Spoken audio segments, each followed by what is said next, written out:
말씀은 창세기 27장 41절로 46절, 28장 1절로부터 5절까지를 제가 봉독해 올립니다. 그의 아버지가 야곱에게 축복한 그 축복으로 말미암아 에서가 야곱을 미워하여 심중에 이르기를, 아버지를 곡할 때가 가까웠은즉 내가 내 아우 야곱을 죽으리라 하였더니, 맏아들 에서의 이 말이 리브가에게 들리매 이에 사람을 보내어 작은 아들 야곱을 불러 그에게 이르되, 내 형 에서가 너를 죽여 그 한을 풀려 하니 내 아들아, 내 말을 따라 일어나 하란으로 가서 내 오라버니 라반에게 피신하여 내 형의 노가 풀리기까지 몇 날 동안 그와 함께 거주하라. 내 형의 분노가 풀려 내가 자기에게 행한 것을 잊어버리거든 내가 곧 사람을 보내어 너를 거기서 불러오리라. 어찌 하루에 너희 둘을 이르리야. 리브가가 이삭에게 이르되, 내가 햇사람의 딸들을 말미암아 내 삶이 싫어졌거늘 야곱이 만일 이 땅의 딸들 곧 그들과 같은 햇사람의 딸들 중에서 아내를 맞이하면 내 삶이 무슨 재미가 있으리이까. 이삭이 야곱을 불러 그에게 축복하고 또 당부하여 이르되, 너는 가나안 사람의 딸들 중에서 아내를 맞이하지 말고 일어나 밧단 아람으로 가서 내 외조부 부두엘의 집에 이르러 거기서 내 외삼촌 라반의 딸 중에서 아내를 맞이하라. 전능하신 하나님이 내게 복을 주시어 내가 생육하고 번성하게 하여 내가 여러 족속을 이루게 하시고 아브라함에게 허락하신 복을 내게 주시되 너와 함께 내 자손에게도 주사, 하나님이 아브라함에게 주신 땅 곧 내가 거류하는 땅을 내가 차지하게 하시기를 원하노라. 이에 이삭이 야곱을 보내매 그가 밧단 아람으로 가서 라반에게 이르렀으니, 라반은 아람 사람 부두엘의 아들이요 야곱과 에서의 어머니 리브가의 오라비였더라. 아멘. 특성이 있겠습니다. 가족들이 하나님께 영광을 돌리는 모습, 아이들의 목소리는 항상 맑아요. 성대가 변하지 않아서가 아니라 마음이 깨끗하니까 아이들의 말소리 또 찬양소리를 들으면 참 마음이 즐거워지지 않습니까? 모든 가정들 위에 하나님의 즐거움이 넘치는 이런 복된 은혜가 있기를 축복합니다. 오늘 본문의 말씀을 보면 에서와 야곱이 축복권을 놓고 쟁탈전을 벌이는 모습을 우리에게 보여주고 있습니다. 어찌 보면 형제의 난이다 라고 할 수가 있는 거예요. 여러분, 이삭이 나이가 먹으니까 이제 자신이 27장 1절에 보면 나이를 먹으니까 눈이 멀어요. 눈이 멀다 보니 이제 내가 죽을 날이 얼마 안 됐으니 이제 맏아들 에서를 불러다가 축복해야 되겠다, 이렇게 축복을 합니다. 그리고 여러분, 그 에서에게 내가 너를 그냥 축복할 수 없고 하나님의 원칙은 부모를 행복하게 만들고 부모에게 기쁨을 주면 너를 축복하는 것이 하나님의 축복권 아니냐. 지금 자녀들에게 부모님의 축복권이 얼마나 마음을 뜨겁게 하는지 모르겠지만, 이 시대 또 하나님을 섬기는 가정의 영적 리더, 그 영적 리더에게 부어주시는 하나님의 축복권은 특별한 겁니다. 그래서 그 특별한 축복권으로 장자를 축복할 수 있는 권위가, 그런 여러분 영적 흐름이 이때는 정해졌단 말이에요. 그래서 하나님께서 그 축복하는 자를 하나님께서 보증해 주시고 책임져 주시기 때문에 이때 아버지에게 축복을 받는다는 것은 굉장히 큰 마음의 작동인 거죠. 그래서 에서는 기쁜 거예요. 아버지가 나를 축복하세요. 그러나 그냥 아버지가 마음이 아파서 자식들 되기를 축복하는 것, 그건 그냥 기도죠. 자녀가 힘들어서 너 잘 돼야 돼 축복하는 것, 그건 그냥 여러분 중보입니다. 하나님이 원하는 진짜 축복은 그 부모의 마음속에 즐거움이 있고 그 부모의 마음속에 그 자녀 때문에 행복한 마음을 갖게 할 때, 그 행복감 가지고 그를 축복할 때 하나님은 그 영적 흐름이 이어진다는 거예요. 그래서 마음이 아파서 기도하는 것도 필요하겠지만, 항상 성경의 원리를 따지면 그 부모의 축복은 정말 자녀들이 부모를 행복하게 하고 부모에게 기쁨을 줄 때 그 축복하는 축복이 성경에 기록한 모습이라는 것을 우리는 염두에 둘 것이 있지요. 우리는 잘 되면 기도 잘 안 해요. 어려울 때만 기도하려고 그러고 힘들 때만 기도하려고 그러는데, 진정한 하나님의 축복권은 정말로 부모에게 즐거움을 줄 수 있는 이런 분위기를 만들게 하는 것도 성경의 지혜라는 것을 우리는 알 필요가 있다, 그 말입니다. 이토록 여러분, 이 에서가 아버지의 축복을 받기 위해서 별미를 준비하러 갈 때 이 별미를 준비하는 것을 리브가가 옆에서 들었어요. 그 말을 듣고 가만히 있겠습니까? 둘째 아들을 불러들이죠. 그래서 아버지가 첫째를 축복하는데도 그냥 있으면 안 돼. 너 뒤에 가서 양 2마리를 잡아오면 내가 아버지 입맛에 딱 맞게 별미를 준비할 테니까 너 그거 아버지께 드리고 축복 기도는 네가 받아야 돼. 이렇게 리브가가 야곱에게 말하죠.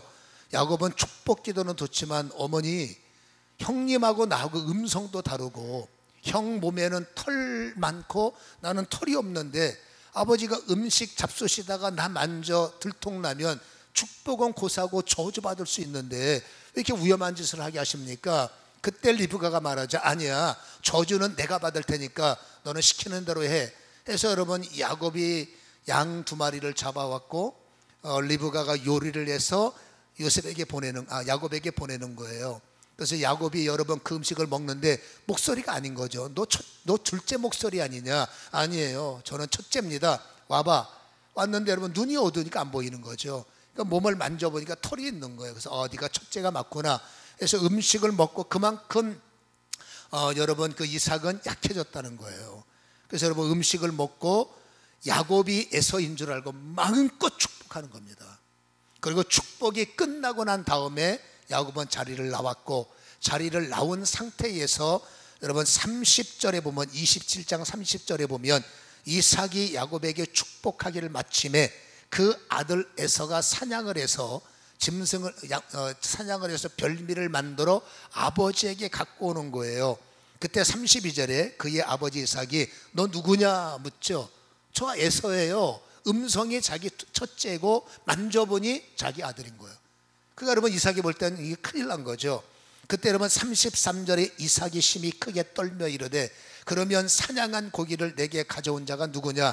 내가 오기 전에 내가 다 먹고 그를 위하여 축복하였은즉 그가 반드시 복을 받으리라. 33절에 제복은요 이제 없다. 이미 야곱이 다 받았기 때문에 이삭이 이르되 내 아우가 와서 속여 내 복을 빼앗았다. 여러분 이 말씀 이후에 제가 읽어드린 여러분이 보고 있는 본문이 진행되는데 에서가 볼 때 화가 난 거죠. 화가 아니라 분노가 치밀었죠. 그래서 아버지 살아있을 때 내가 너를 가만두겠지만 이제 아버지 돌아가실 날 얼마 안 남았으니 내가 너 반드시 죽일 거야. 우리가 읽은 41절에 그렇게 보인단 말이에요. 그때 그 마음을 알았던 여러분 리브가가 자기 아들을 도피시키기 위해서 자기 남편에게 46절에 중요한 이 말은 좀 이따 제가 읽어드릴게요. 내가 이런 마음을 가졌는데 둘째까지도 그러면 되겠습니까?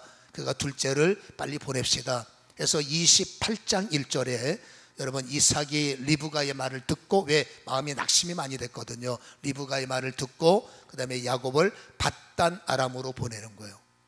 여러분 이것은 어쩌면 형제의 난 때문에 가정이 찢어지고 형제의 난으로 말미암아 여러분 야곱의 입장에서는 도피요, 부모의 입장에서는 자식을 또다시 떼어 보낼 수밖에 없는 이런 혼돈의 모습이지만, 제가 결론으로 말씀드립니다마는 우리가 볼 때는 혼란이요 혼돈이지만 중요한 것이 있습니다.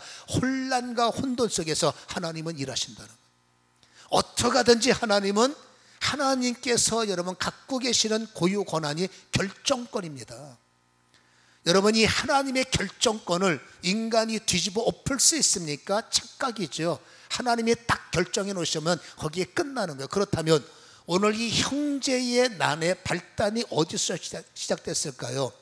여러분 이삭은 에서를 사랑해요? 또 여러분 리브가는 야곱을 더 사랑해? 그러면 두 부부의 편애적 사랑 때문에 이런 사달이 일어난 걸까라는 거죠. 어찌 보면 그럴 수도 있어 보이지만 그렇지 않습니다. 이 말씀을 좀 더 우리가 심도 있게 읽어보면 실상이 보여지는데, 실상은 이겁니다. 하나님이 결정하신 결정권. 여러분, 하나님의 결정을 이삭이 뒤집어 엎으려고 시도하는 거예요. 그러나 여러분, 하나님이 결정해 놓으신 것을 리브가는 존중 인정하기 때문에 이삭은 하나님의 결정을 뒤집어 엎으려고 하고, 여러분, 리브가는 그 결정을 존중해야 되기 때문에 영적 질서에 순종하기 위해서 충돌이 일어나고 있는 상황이 형제의 난으로 보여진다, 그 말이에요. 여러분, 이삭은 하나님의 결정을 뒤엎는 분이 아니었어요. 우리가 알다시피 하나님의 말씀에 끔찍할 만큼 순종을 했지만, 이제 우리가 여기서 기도 제목 하나 하는데, 연세가 드셔서 기력이 쇠하시고 몸이 쇠퇴해지는 거예요. 그래서 눈도 안 보이고 마음도 약해지시는데, 여러분, 몸이 약해지는 건 도리 없다 쳐도 영이 쇠퇴되면 안 돼요. 여러분, 몸이 연약해서 눈이 안 보일 수는 있지만 영적 눈까지 다치면 안 되는 거예요. 우리가 이 말씀을 보면 이삭의 한 가지 실수는 육이 쇠퇴하는 동시에 안타깝게도 영이 쇠퇴한 것으로 보여지더라고 말이에요. 왜요? 하나님이 결정하셨어요. 어떤 결정을 하나님께서 하셨을까요? 여러분, 창세기 25장 22절과 23절에 보면, 여러분, 이삭이 20년 만에 잉태를 합니다. 쌍태.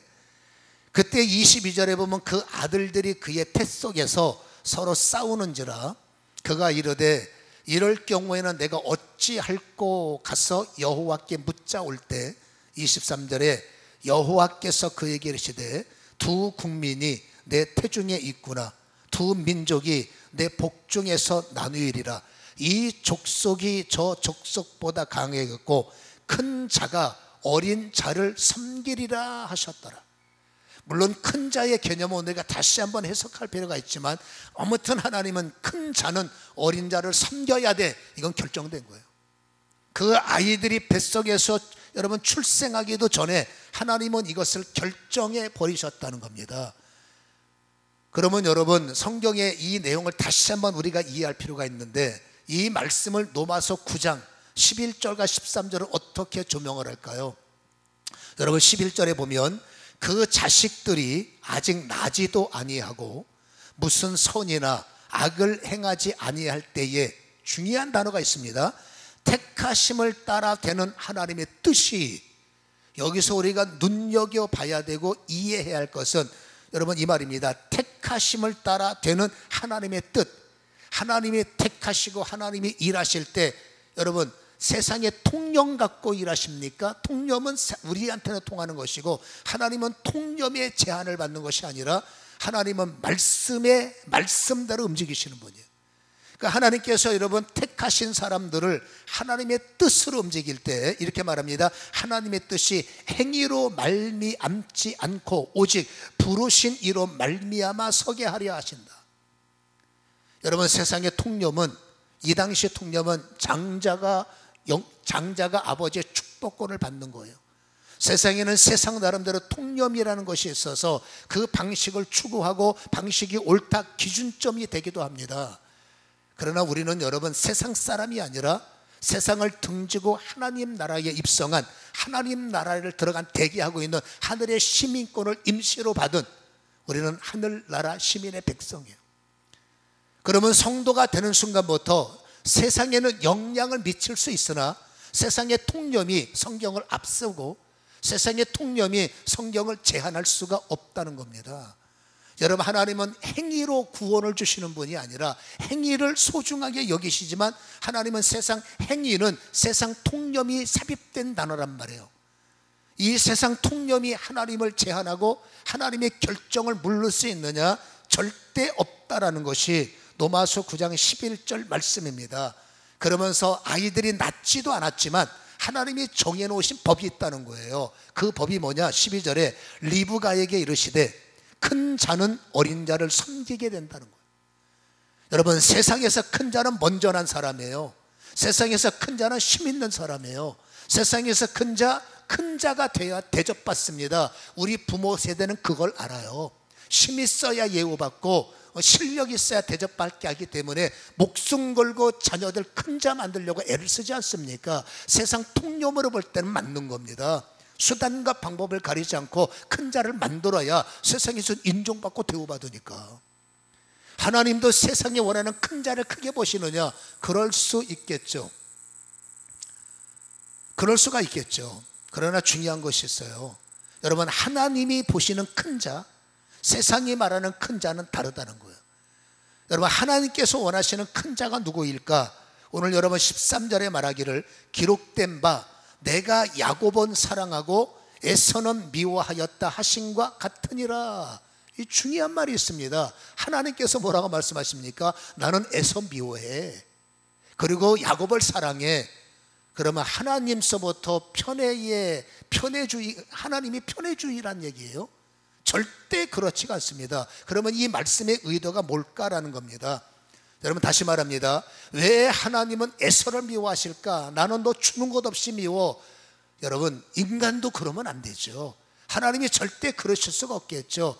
여러분, 하나님께서 이 말씀을 기록하신 이유는, 여러분, 야곱을 사랑하는 이유는 사랑받을 수밖에 없고, 에서를 미워할 수밖에 없는 것은 에서는 미움을 받을 수밖에 없는 조건들이 있기 때문에, 여러분, 하나님은 이렇게 어찌 보면 편애적일 수밖에 없어 보이지만 실상은 그렇지 않습니다.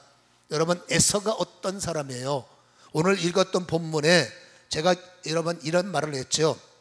46절에 리브가가 이삭에게 이르되 내가 햇사람의 딸들로 말미암아 내 삶이 싫어졌거늘 야곱이 만일 이 땅의 딸들 곧 그들과 같은 햇사람의 딸들 중에서 아내를 맞이하면 내 삶이 내게 무슨 재미가 있겠습니까? 라고 리브가가 이삭에게 말하는 거예요. 여러분, 어떤 사람들은 이 성경을 이렇게 해석합니다. 두 사람의 관계가 안 좋다는 거예요. 리브가와 이삭의 사이가 안 좋을 것이다. 이 햇 여인이 등장하는 거 보면 이삭이 바람도 폈을 것이다. 별 희한한 해석들이 다 있는데, 이 내용을 우리가 이해하려면 여러분 창세기 26장 34절과 35절이 필요해요.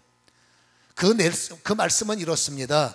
에서가 40세에 헷 족속 부에리의 딸 유디가 헷 족속 엘론의 딸 바스맛을 아내로 맞이하였더니, 이 35절에 그들이 이삭과 리브가의 마음에 근심이 되었더라 라고 말씀하세요. 다시 말합니다. 여러분, 에서는 장자권도 제 편입니다. 지멋대로예요. 여러분, 장자권이 얼마나 영적으로 거룩한 일입니까? 근데 에서는 여러분 팥죽 한 그릇이 더 소중하지.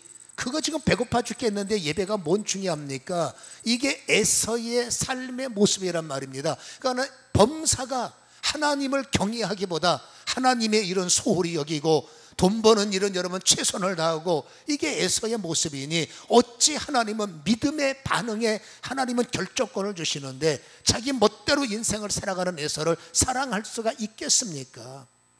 여러분, 하나님은 여러분 장자권만큼 중요하게 여기는 것은 결혼관이에요. 하나님께서 아브라함이 뭐랍니까? 무슨 일이 있어도 이방 여인과 안 된다. 너는 신앙의 뿌리를 찾아 너의 고향으로 가서 너의 후대를 맞이하라. 결혼을 시켜라. 이게 하나님께서 아브라함에게 주신 명령이란 말입니다. 근데 여러분, 아브라함은 그 말씀대로 이삭을 여러분 고향 땅까지 가서 종을 보내서 리브가를 데려와서, 그렇지 않습니까? 결혼을 시킨 모습을 우리는 잊지 않는 거죠. 그거는 결혼관까지도 하나님은 신앙과 연결되기를 원했지만, 오늘 여러분 보세요. 야곱은 결과적으로 하나님이 원하는 대로 움직이지만, 보세요. 부모에게 순종할 줄 알죠. 장자권을 사모하는 영권의 사람이죠. 결혼관까지도 하나님의 상황을 만들었지만 하나님이 원하시는 대로 라반의 집에 가서 신앙의 뿌리를 찾는, 한마디로 말해서 야곱은 여러분 사랑할 수밖에 없는 거예요. 여러분, 하나님께서 사랑을 어떻게 하랍니까? 순종하죠. 말씀대로 살죠. 그렇죠? 예배를 존중하죠. 장자권 사모하죠. 말씀하시면 예. 어떻게 하나님이 예하는 예스맨을 미워하실까요? 근데 에서는 아닙니다. 세상에서는 큰 자로서 인기 있고 여러분 가는 곳마다 팬클럽도 있을 것 같지만, 하나님 앞에서는 미운 집만 골라 하는 것이 바로 에서의 모습이라는 것을 우리는 기억할 필요가 있다, 그 말입니다.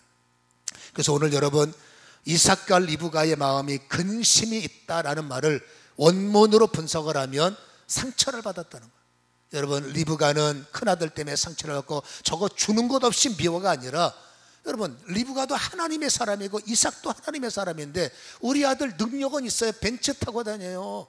능력이 있어요. 집도 좋은 데 살아요. 근데 신앙은 완전히 허당인 거죠. 하나님을 외면하고, 여러분, 기회가 있어도 그런 거 별로 신경 쓰지 않고, 그러니 그런 것들이 두 부부에게 마음에 근심이 되었다는 것은, 두 부부가 근심할 때 하나님도 근심하고, 두 부부가 안타까워할 때 하나님이 그걸 안타까워하는 표현을 노마서에서 나는 에서를 미워할 수밖에 없으니 나는 결정했다라는 거예요. 여러분, 세상에서 아무리 잘 나가는 사람이라도 하나님의 마음에 근심을 주는 너는 세상에서 큰 자지만 너는 작은 자보다 못해. 비록 세상에는 잘 나가지 못하는 뭔가 준비하는 초라해 보이는 야곱을 하나님이 말합니다. 세상은 너를 작다고 해도 나는 너를 큰 자로 만들리라. 여러분, 세상의 기준과 하나님의 후원이 달라요. 하나님이 결정해 놓습니다. 너는 큰 자야. 그러면 이유를 막론하고 그는 큰 자일 수밖에 없다는 거예요.